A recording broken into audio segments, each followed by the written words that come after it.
Hey everyone, it's Marz. My pronouns are they, them. I'm an HIV Stops With Me spokesmodel, and I'm here for the July question of the month. Can you believe that the year is already more than 6 months gone? Like, it is flashing before our eyes. So let's flash into the next question of the month. So this month we were asked, does your healthcare provider engage with you on your overall health and well-being? Or have you had to advocate for yourself to be seen as more than just your HIV? So I would say for me, my answer is kind of twofold. So I was perinatally diagnosed with HIV, which means I'm a lifetime survivor. I got my diagnosis when I was 3, but essentially I was born with HIV. So I'm 37 years old and have been living with HIV for 37 years.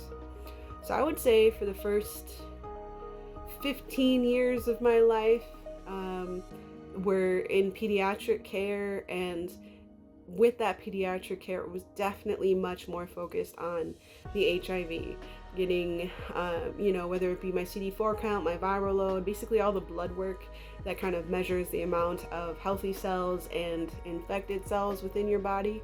That was always the focus. And then there was the effects, the side effects, cause and effect.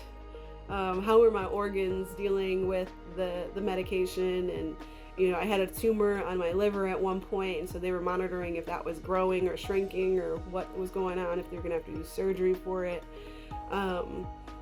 So there was a lot going on when I was a kid, and I definitely had to learn to advocate for myself. My aunt really helped teach me that. My aunt, who raised me and then graciously adopted me, just taught me how to be my own advocate from the age of 4 all the way up. And so any advocating that I did have to do for myself, I did pretty confidently. And the doctors thankfully were very receptive, whether it be a report that was coming from my parents about a fever or something, an illness of some kind, or if I was telling them how I felt. They were always quick to ask me, how are you feeling? What are your symptoms? Are you coughing? Does it hurt? That type of thing. And at one point, I think when I was 15, I basically self-diagnosed myself with pneumonia. I went to the doctor, and I was having some pain in my chest and trouble breathing, and my uncle tried to chalk it up to allergies. And not that he downplayed a lot of things, but I think he sincerely thought it was allergies. I knew from having had pneumonia pretty much every year before the age of 10 that it was not allergies. So I told my doctor believed me, took some x-rays. Lo and behold, I had walking pneumonia. And so I was able to advocate for myself at the age of 15 to be able to get what I needed and, sit out of the sports that I needed to in order to heal. And as I got older, so once I transitioned into adult care, I would say that was really when I started kind of being treated a little bit less like someone with HIV and a little bit more of just like a human with health needs. I got linked up with a gynecologist. I got linked up at some point with a neurologist, just some adult doctors to help me with the symptoms that I was having, whether they be symptoms of, adverse effects of HIV and the medication, or just aging effects, tingling in the hands and feet, things like that. So the one thing that I've always prefaced with my doctors, especially as an adult, whenever I first meet them, kind of go through like a little interview process, and then I really love when they ask me, what is something that you want me to know about you?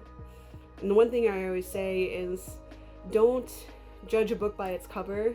So don't just write me off on something because I'm not old enough to experience whatever it is that I'm explaining or experiencing, because it's very likely and there's a very good chance that I'm experiencing certain illnesses and body effects and things like that at a much earlier age. So I need my doctor to be open and receptive to doing the types of tests that are in direct correlation with what my symptoms are, despite whether or not my age says what they think is the problem should be the problem, right? So that's kind of my experience with this question. As I've gotten older, it's definitely become a more human experience. It's more about, let's get these blood tests, make sure things are still under control, let's get you your refills, and and we keep it moving unless you have anything else like a normal human being that might need to be taken care of and seen and monitored, in which case I then speak up at that point. So that's my take on this month's question. I hope everybody is staying cool and safe out there. This is Marz signing out.